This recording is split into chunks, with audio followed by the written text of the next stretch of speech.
అధికారం రాష్ట్రంలో 5 సంవత్సరాలు ప్రతిపక్షంలో ఉంటే, తిరిగి మనం అధికారం సాధించాలి, ప్రభుత్వాన్ని ఏర్పాటు చేయాలంటే, ఏ విధంగా ప్రజలను మభ్యపెట్టాలనే విషయం చంద్రబాబు నాయుడు గారికి తెలిసినంతగా దేశంలో ఏ ఒక్క నాయకుడికి తెలీదు.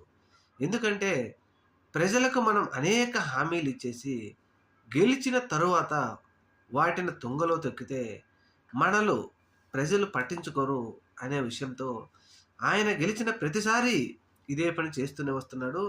ప్రజలు కూడా 5 సంవత్సరాలు గెలిపించిన తర్వాత తిరిగి మళ్ళా ఆయన్ని ప్రతిపక్షంలో కూర్చోబెట్టిన తర్వాత మళ్ళీ ఆయన హామీలు చెప్తే అది నమ్మి మళ్ళీ ఆయన్ని అధికారంలోకి తీసుకొస్తూనే ఉన్నారు.